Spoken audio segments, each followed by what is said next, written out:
How you doing, Darkest Night? It's Doing good to very have you well. here, man. Hey, good to hang Let out. me get the volume of the music down a little bit. So I'm still figuring this whole thing with Yeah, Twitch out, but it's good to have you here, man. It's good to chat. We were talking a little bit earlier today about Splinterlands and Web3 stuff. I don't know what I'm gonna jump into right away, but yeah. how are you doing first and foremost? Doing pretty good. Good, man. I got my girl over my shoulder. What up, Um, Zerial? she's helping me a lot in battling in Splinterlands, right? So, You want it, to talk about that? You want to talk about that game you just won? yeah. So, Using what I found, you know me. I was pretty annoyed at the whole battle helper bot thing. mhm. But the reality is, you have to just kind of buckle down, look at the environment, and adapt, right? That's the thing. And Yeah. so I've spent the last couple days really doing that. And so what I found, interestingly enough, is I love experimenting, right? And I've forgotten how much I like to do that, right? So especially if you have some of the non-traditional cards. Serial is one of Yeah. those non-traditional cards, and it I really, mean, they're both promo cards, right? So not yeah. everybody has those. Exactly, and I don't know how well it's sold, but it's just not a card you're going to see a whole lot. And during the reign of the bots, right? The bots didn't use it a whole lot, Yeah. right? So no one really has experience with dealing with cereal the way it's meant to be, right? Yeah. And so I found that I'm able to just wreck house. Well, it's also the first of its kind, right? Yeah, Dual splinter. You're able to yeah, use it with multiple. Like I guess in a way, it's almost like a nerfed version of a. Lux. Nah, not No, that. I was gonna say of a neutral card of like any neutral card, That's but true. That is true. But yeah, it's so overpowered, though, right? I mean, have you looked at Zerial? I mean, like, I'll pull it up real quick. Hold on. yeah. No, I mean stats are decent for I Zerial. mean, I mean, the only thing I wish it had was flight. Yeah. Right? If it could But fly, oh, that would be perfect. here's the thing though. Here's the difference between a dual element unit versus a dual element summoner, right? Like a dual element unit is essentially just a nerf down version of Neutral. a neutral card, but a dual element summoner, which I've been hearing rumblings we might see something like that Yeah. in Rebellion. I mean, that could open things up because now all of a sudden you're not just able to play like one element, but what's your second favorite element?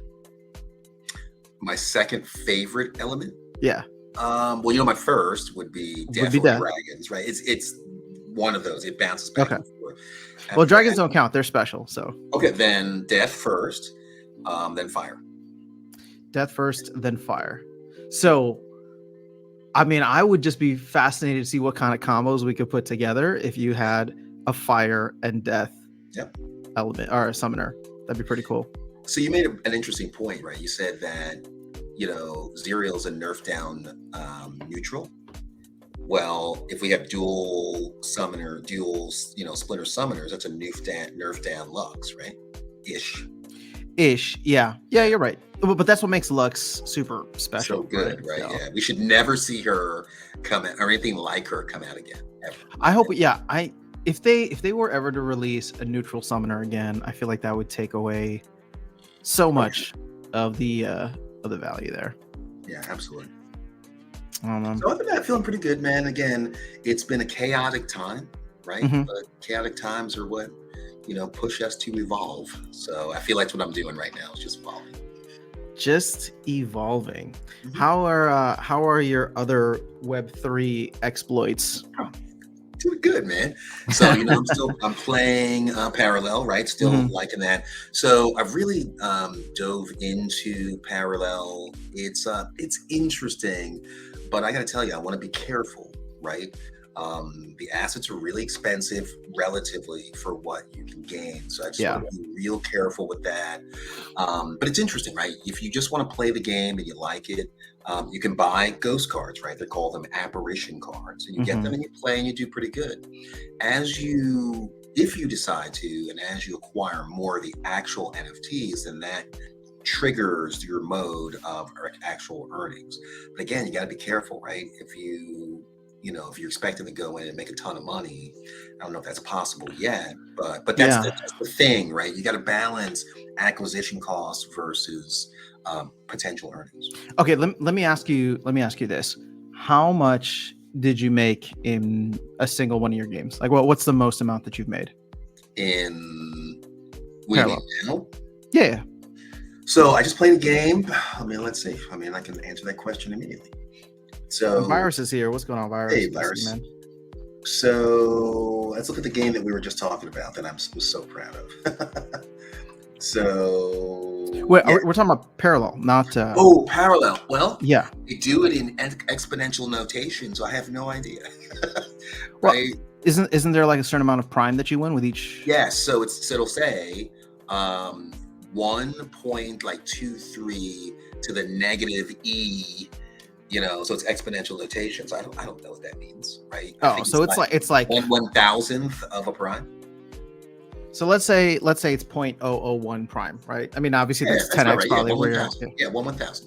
Okay, so That's about it. 0.001 prime is what, $2 to $4, somewhere in that range. Yeah, it ranges, but yeah, between $2 and $4. We'll just say $4. Say So three. you're making like less than half a penny.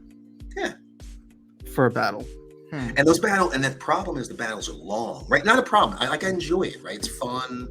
Like it's fully fleshed out. It's really good, right? But again, if you're going into it to try to make earnings, you got to think about one, how long it takes to play a game, how many you can play in a day, right? There's definitely not going to be any botting as far as I can tell. So Yeah. you're gonna have to really work through, those. And you're ranked decently high. Is that what it is, or I'm gold. Yes, I'm playing gold. is that like middle, medium? Yeah, in the mid tier, right? Same Okay. as Splinter. I'd say it's same as Splinterlands, right? I get beat a lot though, right? Yeah. That's the thing, right? And it's really interesting. I like to play Shroud. It's similar to Death, maybe, but I get beat down a lot, man. Like a lot.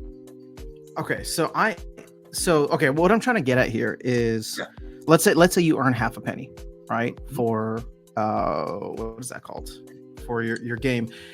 Yeah. I wasn't here, but maybe you can shed some light. When you compare that to where Splinterlands was in, I think you joined late 2020, right? Mid to late 2020. December 2020. How much were people earning in like silver, gold, in terms of the DEC? Because DEC was well below peg, which means we were also minting way lower or way fewer amounts of actual tokens. Yep. Right. So when I came, and this is actually interesting because we've talked about this before, right? The expectations of the game have really changed, but the fundamentals have not. So when I came in December of 2020, I didn't care about earnings. What I cared about is that it was novel, right? I'd never seen where I could play a game and earn anything before, right? I'd never seen a game where I could earn by assets, right? And I got to tell you, like right now, during uncertainty, I mean, there's a benefit to that, right? Because if it were like a Web2 game, I would just stop playing, right? But that investment, whatever it is, will be gone. So if you look at like Magic: The Gathering Arena, you can spend a lot of fiat and buying those cards, but when they do something that piss you off, you're just out, right? You can't trade them, you can't do anything with them. Yeah, so at the end of the day, yeah. I'm sorry. No, I'm sorry, I was cutting you off. Go ahead. Yeah, but at the end of the day, right? I think I've forgotten what attracted me to Web3, but I think my expectations had expanded during 2021 into more of an investment mindset. Like I could become rich doing this. I never had that expectation coming in that I would become rich playing a game. Ever, not ever, until 2021. And I think that was an anomaly. I think so too. You know what I think the biggest lie we're all telling ourselves right now is that like 2021 is going to happen again. If it does, we'll be like, oh crap. Right? Well, in the sense that like, okay, so here's like the biggest risk factor for like Splinterlands. One, not only is 2021 going to happen again, but also does lightning strike twice for most crypto projects? It primarily doesn't, right? This is why, for example, like Parallel is interesting to me because we talk about the pun intended, the parallels of where each of them are in their development cycle, and Parallel has not experienced a massive bull run, so it could jump in there, right? It could jump up into it, but I don't know. When going back to, okay, hold on. If I can just go back, what's going on, Daru PT? Thanks for the follow. Yes. If we can go back to your earnings for a second, so you're making half a penny. Mhm. The token price is like $3 to $4. I was just checking. The thing is, the market cap is a little bit under 100 million. If we were to get even like a 20x on that, that would make it a $2 billion project, bigger than any other game, and rivaling where Axie was during the bull run. You'd still only be making like 10 cents a game. That's what I'm saying, right? So it's not that high. There's my concern, right? Is as a player investor, right? The cards are expensive, right? So I think during this next cycle, I think there's a new calculation that needs to be added to the evaluation of play to earn games. Mm-hmm. Asset plus, divided by average earnings, right? Per match or whatever it's going to be, right? And I think as a community, we need to identify what's an acceptable, ratio. And I don't think we ever thought about that, years ago. I know I didn't. That's why I just wanted to buy assets, right? And what's interesting about maybe coming up with a calculation like that is we might find that games like Splinterlands, their asset cost to reward might be higher than something like Parallel, right? Which is on an ETH chain, again, it's expensive, right? Then you got to calculate in, network costs, for transferring assets and all that stuff.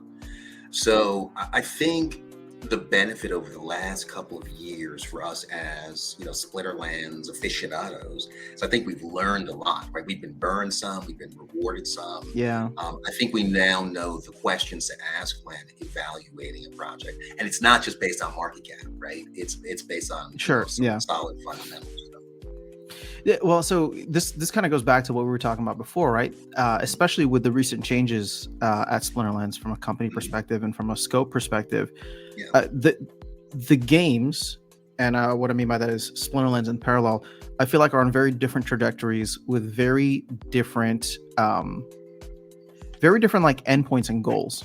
Yeah. And what I mean by that is, like, Splinterlands at the end of the day is very much a DeFi project. Right, it's like DeFi, it's gamified DeFi, whereas Parallel is a real game.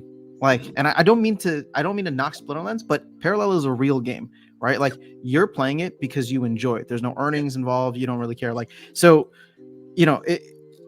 they're like two separate things that kind of exist in the same ecosystem, and people bunch them together. Even us doing it right now, but like Splinterlands is never going to get Web2 gamers. But and what I mean by that is, like, we're never going to pull in Hearthstone or Magic the Gathering. No, I would say not. Yeah, I would say not. But I would say that Parallel has a much higher chance of doing that. Imagine this, right?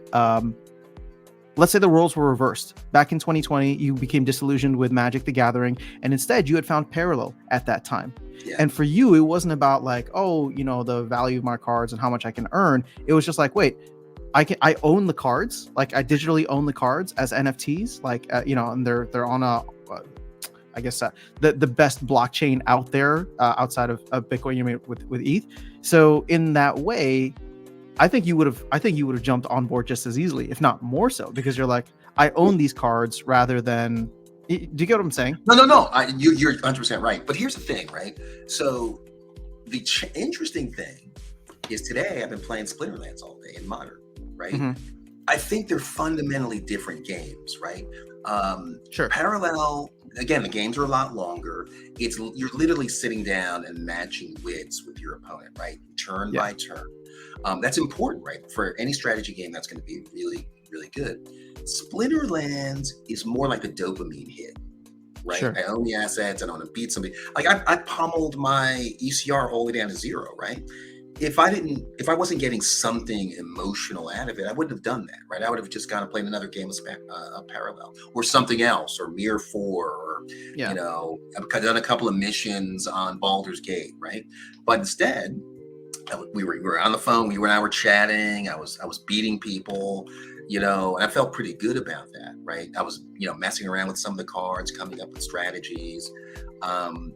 it felt less like work because again, the earnings right now are not what's important to me, right? At all. Sure. I just want to, fiddle around with cards, get that dopamine hit of winning and then go on about my business. And I can play a lot of games, right? Yeah. Like I played this afternoon, maybe 20 games. Well, and again, I'm not trying to, shit on Splinterlands. Like my whole point is that they're just very different types of projects with, I think, very different appeals, or they appeal to very different crowds, or can appeal to very different crowds. Like, ultimately, I was so bullish on the esports side of Splinterlands, but it's just so much easier to do that with Parallel because you don't have to worry about the botting, you don't have to worry about the automated helpers and all that stuff. Like, I can get into a game. Basically, I can open up any game with you in terms of Parallel, and I can know with like 99.9% certainty that it's you playing on the other side, right? Yes. So, absolutely. And probably we're on the phone doing it, right? So, but here's the thing, right? Is again, I think this is a new day for play to earn, right? Sure. Like in the past, and I'm gonna use a term that I've been hearing everybody say, right? It's been a time of Kool-Aid drinkers, right? You pick your project, you stand by it, no matter what, and you ride it up and you ride it right back down. I think there were fundamentals as a community that we need to figure out. How do we evaluate a game? And when the fundamentals change, right? Development change occurs. We need to reevaluate to see, is this the thing that I thought it was still with this change? And can I still, have faith that it's going to do the things that I needed to do as an individual? And so with, I was a big fan at first of the governance model, right? But now not so much, right? Because a vote could come through, a proposal could come through that can totally change my enjoyment of the game or my ability to earn, just like that. And so you have to take that into account, right? Again, some people are going to like that, right? Even I might come to like it again if I win some of those proposals, right? If it goes my way, but that's typically not a good model for investing, right? Well, but can we contrast that to Matt and Aggie making all the decisions, as was the case with like Magic the Gathering, for example? So like, here's the thing. I think and it's only because I think you're very highly aligned with where Matt and Aggie were coming from, the whole decentralized space, that it made sense. But if they had changed or caved to pressure without having to go through a DAO vote and come to the same conclusion, you would have been like, oh, those guys flake. They like. I would have. Absolutely, dude. Absolutely. But now, like for them, it's easier because they can kind of cave to the community without taking responsibility for it, right? Absolutely. But at the same time, let's just glass half full for a second. I actually think it's crazy, whether I agree or not with what the community did, that the community can make a fundamental change like that. So I just, for your sake and my sake, I hope that there's more stuff in the future that offers, stuff that's more aligned with where we're at. When I think of governance, I think of Wrath of Khan, right? The needs of the many outweigh the needs of the one. This is where that directly comes into conflict for what I want. Sure. Okay. Right. And but is it really, right? Because some of the votes that really impacted me directly was decided by whales.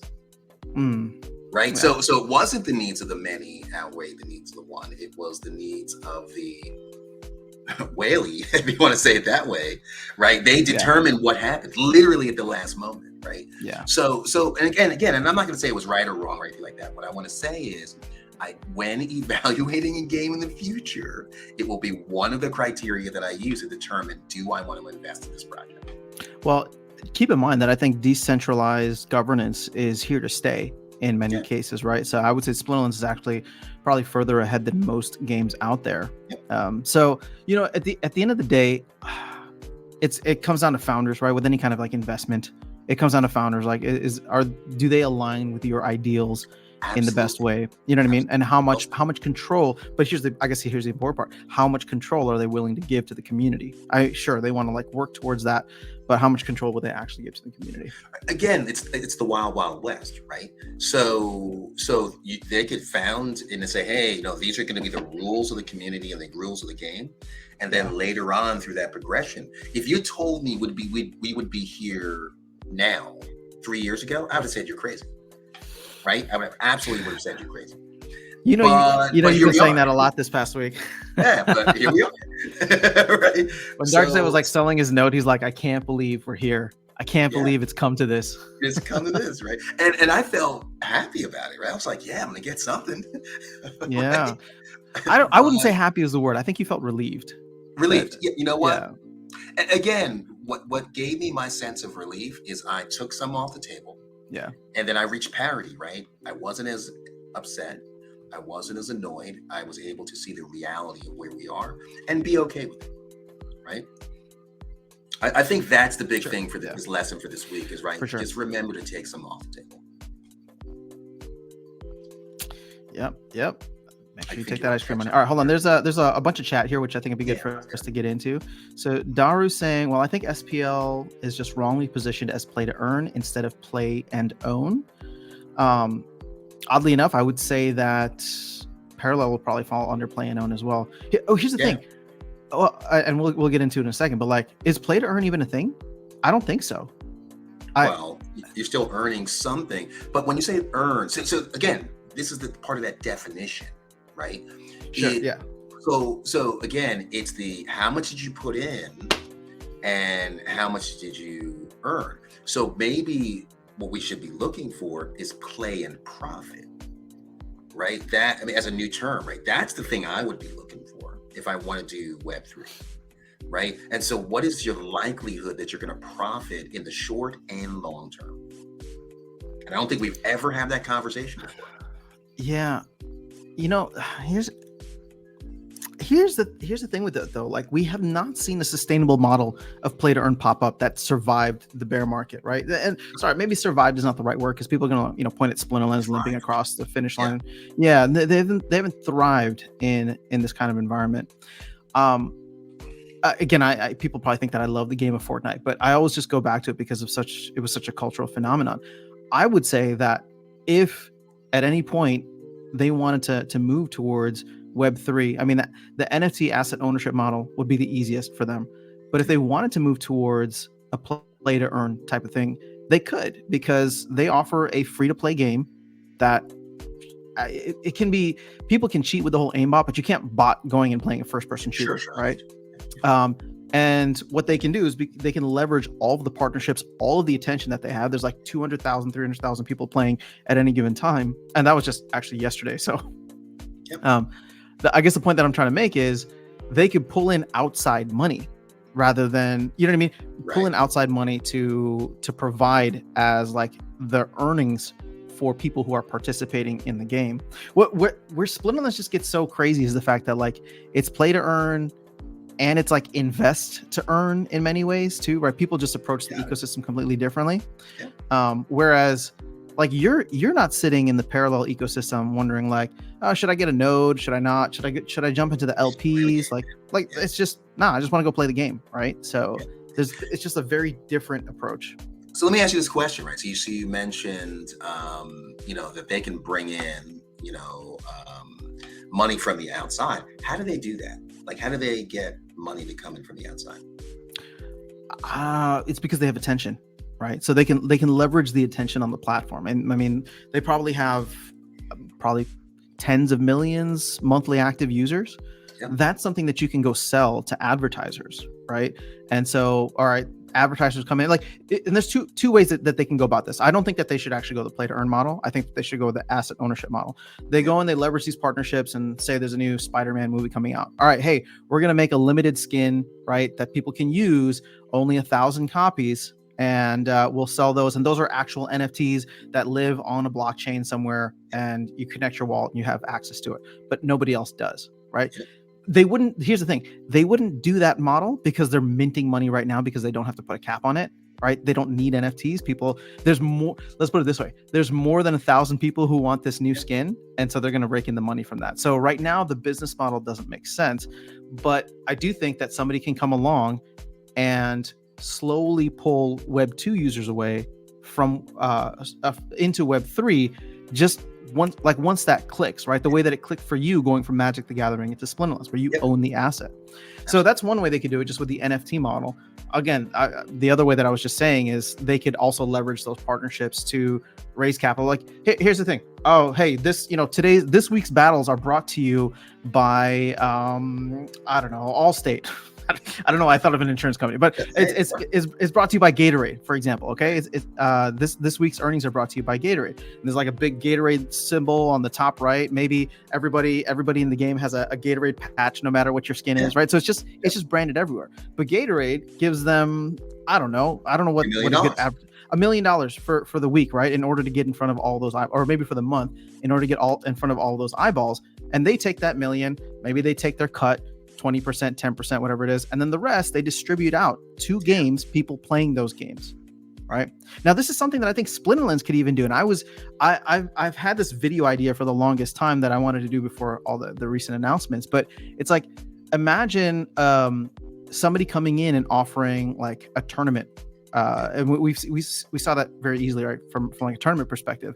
But imagine if they did it from like a ranked rewards perspective, where the requirement was for them to come in and they say, hey, we're going to advertise to all the 50,000 players in Splinterlands, right? It's 50,000 daily active users. Of course, that's not the case. But if they were trying to get in front of those eyeballs, they come in and it's like Splinterlands says, all right, hey, if you want to do this, you got to go and you got to buy $100,000 worth of SPS. And then we're going to give that SPS out in addition as a bonus reward for this month.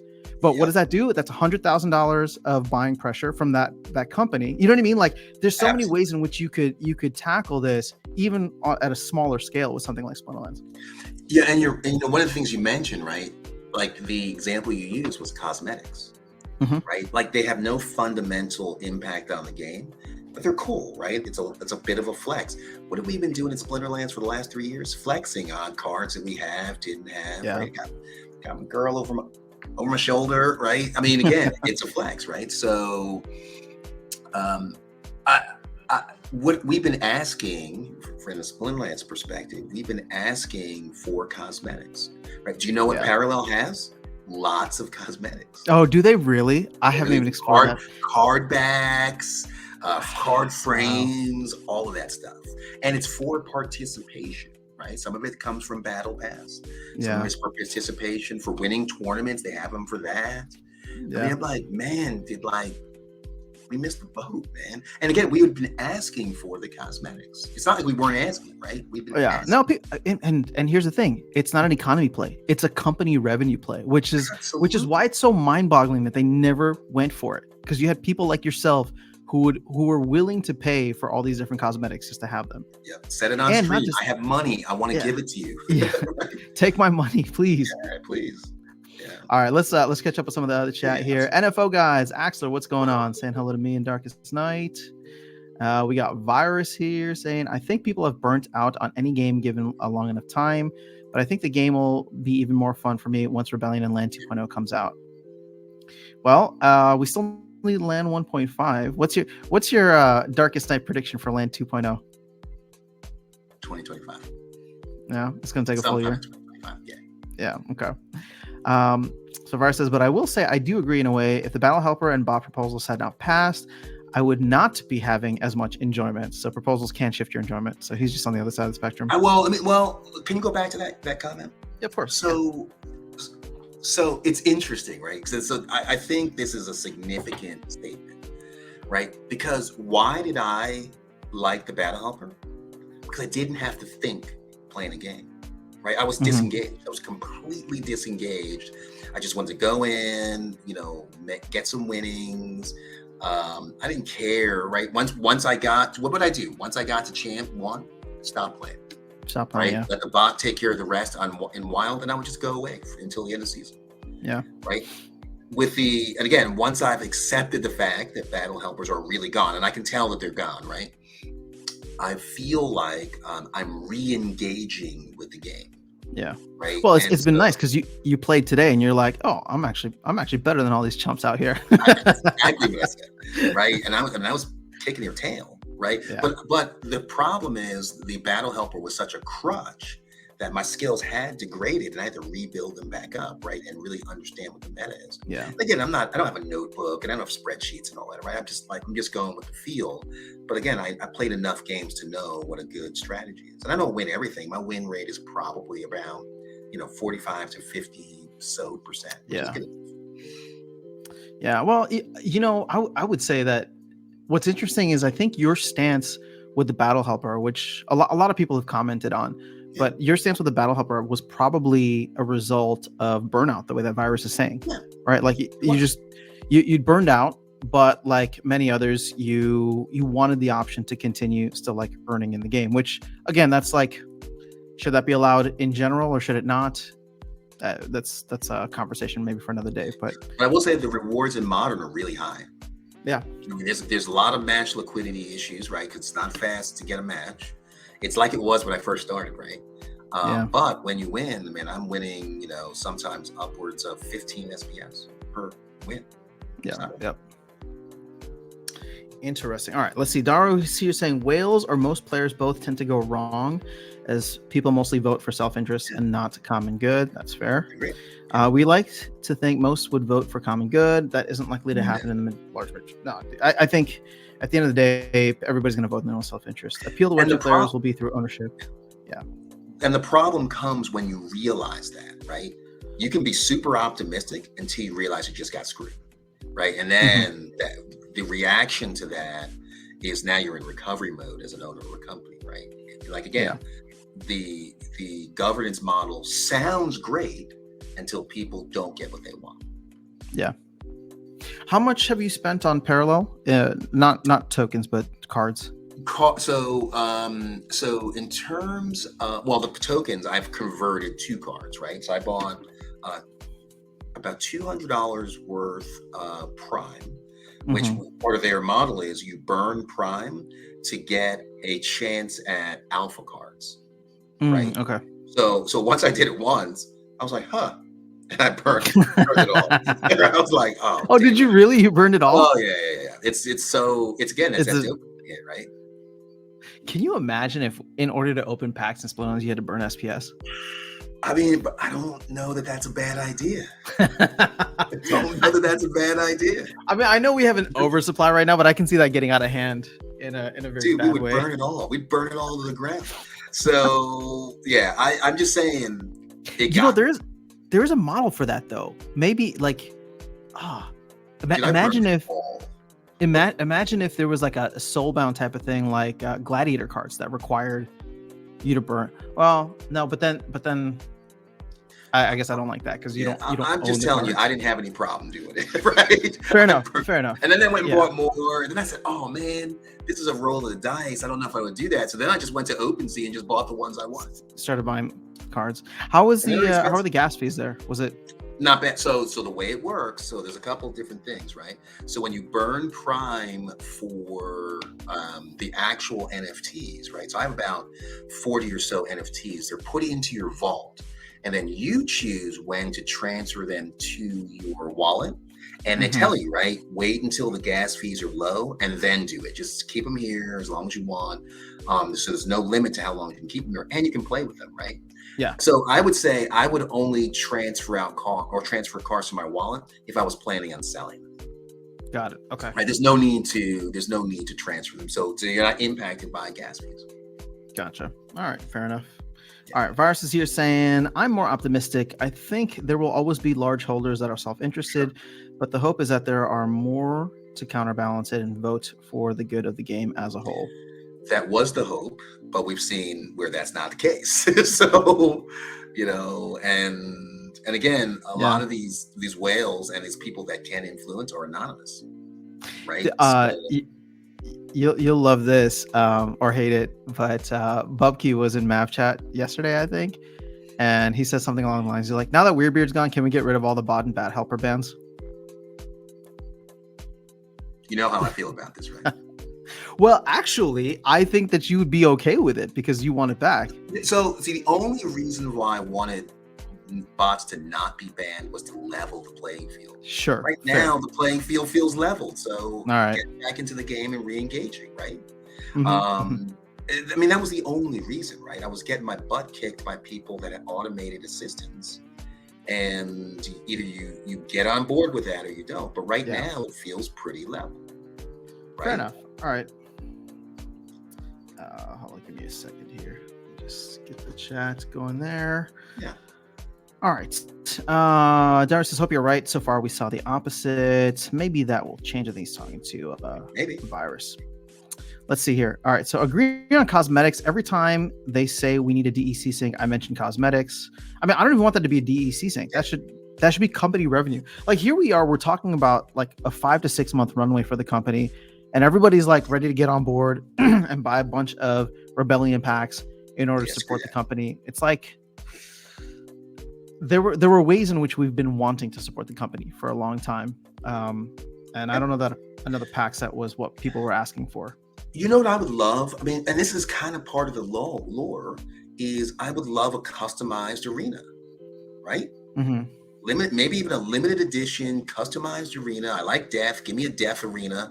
And when people play me and I have an arena, that's where we go, right? To do battle. Or tie it to land, right? When, whatever, right? But again, that would be something cool. And again, it's not a prize. You don't win it through playing. You spend fiat, so credits, to buy it. That's it. Done. Make some money. I want them to make money. Yeah. Yep. I do too.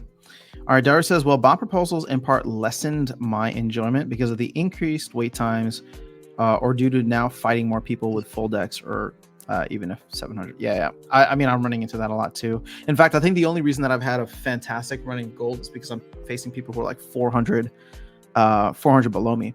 Oh, you know what? I love gold. I think I'm just going to stay there forever. For everybody who, well, actually, no, I think I told you this not at the beginning of the stream, but on our phone call earlier, I'm actually ranked on leaderboard in gold, which is exciting. I think I'm like the 13th spot or something. All right, so let's see. Virus says, and that is a symptom of lower match liquidity. That's one thing they can't code a fix in for. Well, they could add bots. Just burn cards and purchase price to buy packs. Good. I'd be okay with burning cards. I think that there should be. If it was up to me, I know Matt is like trying to map out stuff for like the long term, and not just him, but like Aggie, but like, do you remember Supreme like a couple of years ago? Like maybe that's not the best example, but they were like they released like some new clothing every week. I never got into it, but my cousin loved it, where people would just go and flip it, right? If you could get access to it, they'd line up outside of stores, get access to it, and then you'd flip it, right? It was just like a cool like cultural thing. But I'm not even focused on Supreme itself. They created their artificial scarcity appropriately.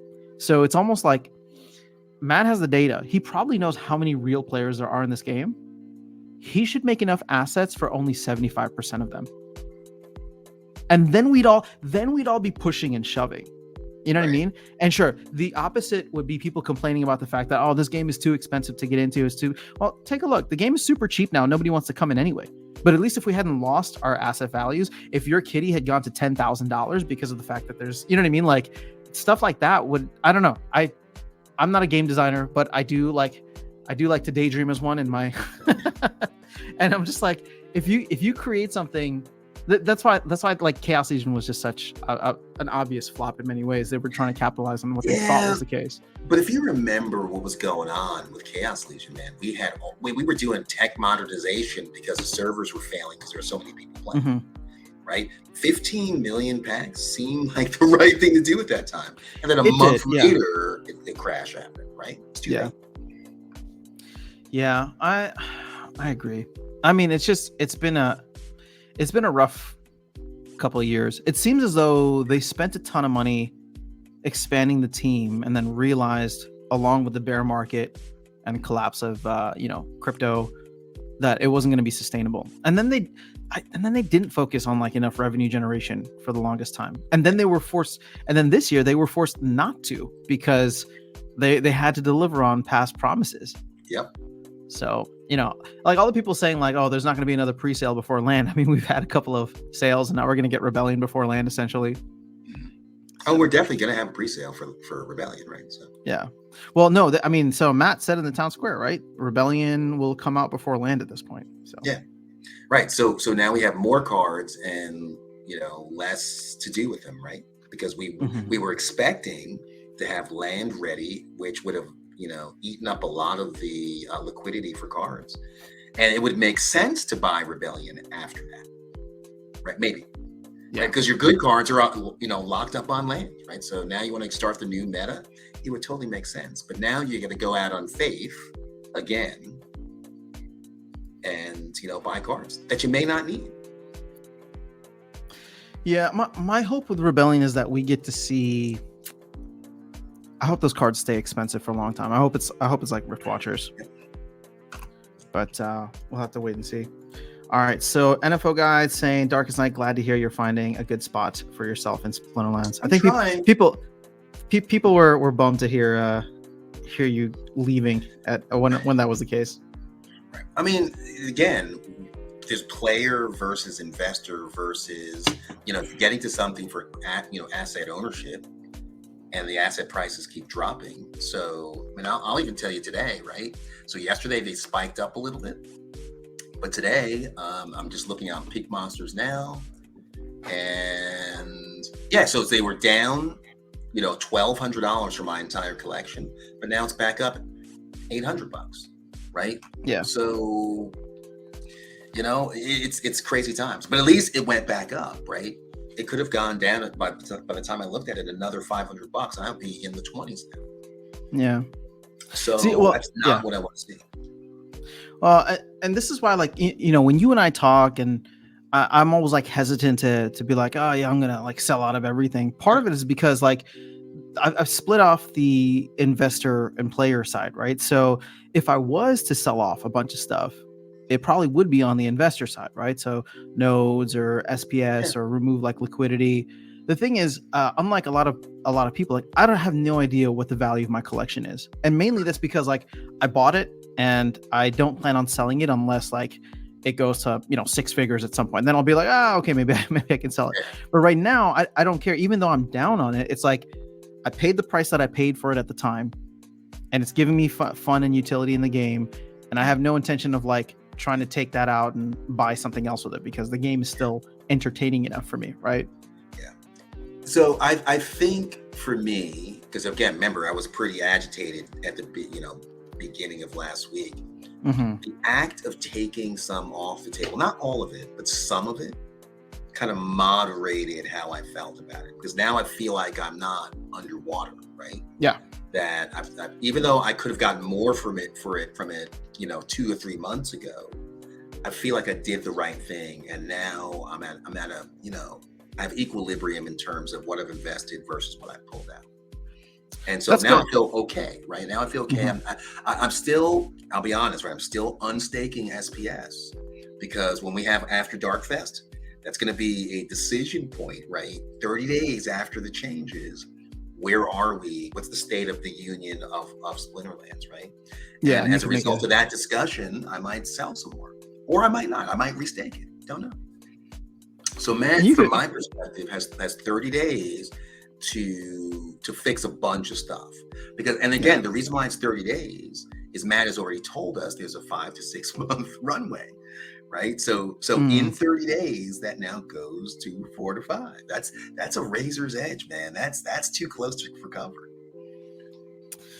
So. That is true. Well, this 30 days is supposedly going to be hopefully quite exciting, because if we do get both launches for Rebellion and Land, but at the very least, I'm hoping that Rebellion can spark a little bit of excitement. I don't know when Rebellion actually goes live, but if we're already starting to see DEC creep up a little bit.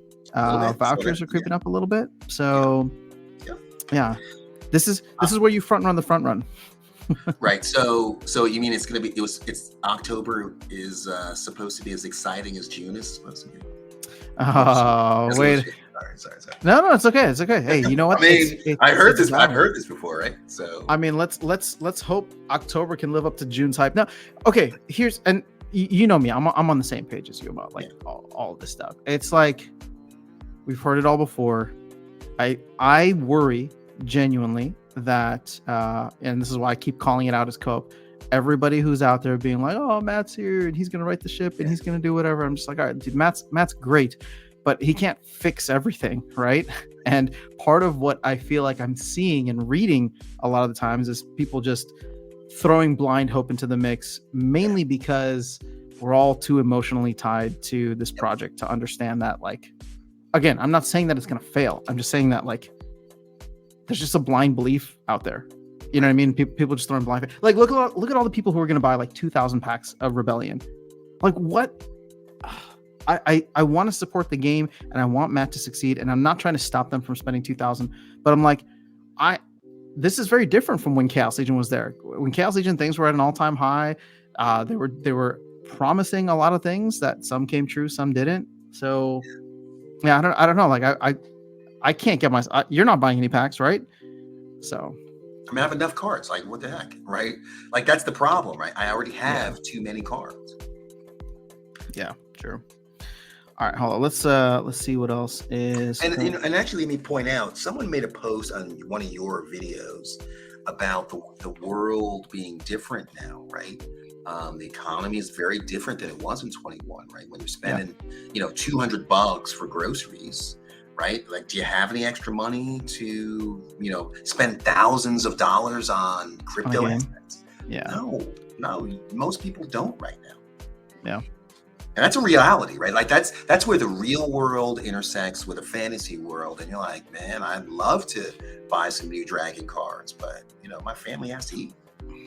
I mean, that's the crazy thing. In 2021, Splinterlands was printing enough money that people could buy their groceries with it. Absolutely. Now there's nothing left over after buying groceries to spend on Splinterlands. Yes. So you remember our guildie that bought like a big 10-pound of rice because we gave him some VC?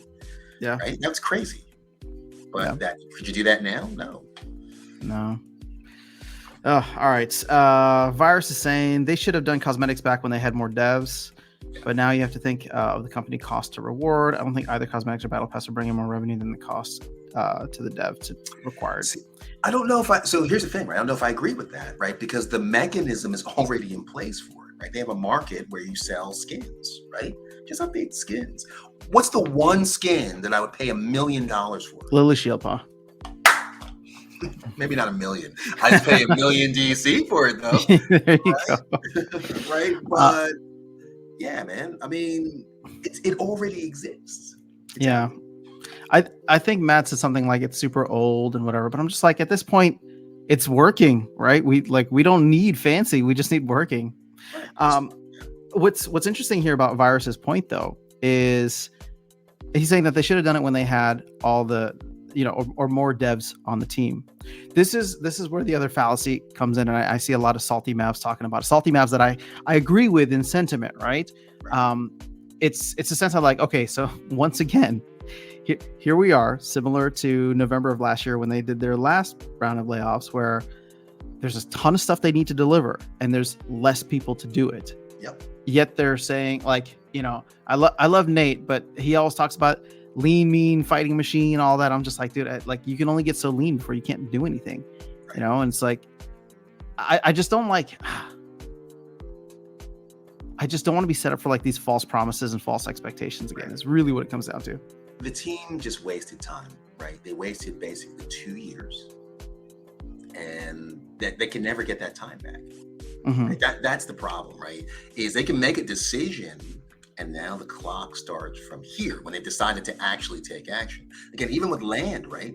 They could have been working on that years ago, but they just, when they start last September? Yeah. Right? Yeah. That's unfortunate, right? They made a promise, pre-sales. Again, you know what? We all know this. We don't need to rehash it. Yeah. But I hope that they will learn from that lesson. Mm-hmm. I don't think they will, but I hope they always will. Okay, so if you don't think that they will, I'm going to ask you a tough question then. Yeah. Or maybe not tough, but what do you need to see? And I'm not going to hold you to this, so Yeah. feel free to answer however you want. Yeah. Like, what do you need to see in the next 30 to 45 days? Right. Because if you, based on the comment you just said, that you don't believe that they'll be able to turn the ship around, like as awesome as Matt is, you don't think that he'll be able to. So what do you need to see in the next 30 to 45 days that will tell you, you know what, I'm at least willing to stick around for another 30 to 45 days? So it has nothing to do with game. It has everything to do with leadership direction, right? Okay. So Matt is a new leader. He's already acknowledged that he doesn't like to be to be in the C-suite, right? So he doesn't want to be the CEO, right? For years he's pretty much said that. Yeah. So I'd like to see a new CEO that he brings in to handle the part that he doesn't want to do, right? Then I'd like to see an evaluation of the current commitments that they've made, and then a prioritization of those commitments. Here is the priority of what we're going to do. And it just can't be, oh, we're going to get land out at some point and rebellion out at some point, right? Yeah. It has to be in the context of what they've already promised, right? So what are we going to do with nodes, right? What are we going to do with Roonies and the recombine, right? What are we going to do with Soul Keep? What are we going to do with all of these things that we've promised, right? And it can't be like this, don't worry about it, we'll get it done, right? It has to be a management level program and approach to how they're going to do what they're going to do. I think, and I'll be honest, right? I think that's what Weirdbeard wanted to do, right? And hold people accountable to, and have integrity, that what they say is what they're actually going to do. And that's what I'm looking for, is an increased level of integrity. All right. I want to go down this rabbit hole with you, actually. You still got a little time? Okay. I want to go down. Well, let's see. Do I have time? I'm just looking at my calendar. Yes, I do. All right. Okay. I got a two-parter for you. Go for it. Number one, if you were asked, and let's ignore salary expectations here, but if you were asked to be CEO of Splinterlands, would you step in to do the role? I don't have that skill set. Right? I manage technical teams, but I hate managing developers. You hate managing developers? Yeah, it's the worst. It's like managing artists. Hey, it's like managing musicians. It's the same we thing, suck, right? man. It requires. I only want green M&Ms, please. Yeah, there we go. Exactly. So it requires the same level of patience, right? Because if you don't feel, if you're tasked with writing a song and you're not feeling it that day, I can't put you on a schedule and say, get it to me by tomorrow, because it'll be crap, right? Same thing for artists, right? Same thing for developers. If they're not feeling it, there's bugs everywhere and they're just not motivated, right? So you have to, they're just as creative as all the other things. And again, the expectation is I want to set an accurate time for it. We just lived through this, right? Yeah. Farbertrod said, I'm working on land, but I need a vacation. And what do you say to that, right? Could you want him working on code burnout? Absolutely. Yeah. Right. So, and that's why I always said, stop saying it's coming sooner. That's why I always said January of 2023, right? Give your team time to clear their heads, go on vacation, spend time with their families, be inspired to do good work. Maybe I should be a CEO. Damn. So okay. So this is the second part of my question. All right. So you said you don't have the skill set, but I know you personally. I know from a professional standpoint, you do have a lot of executive managerial experience. So let's step into a little bit of a hypothetical world here. Yep. We don't have all the numbers. We don't know everything that's happening with Splinterlands, but if you were CEO. You already alluded to some things, but how would you what would be your goal to right this ship over the next 6 months? Okay. As a priority, what are all the things that you would do? It doesn't need to be in order. The single points of failure in the development staff. That's the first thing. Okay. Right. So the only person we've heard working on land is Farbertrod, right? And that's a big no-no, right? You want to have delegation across all of your developers to own different people.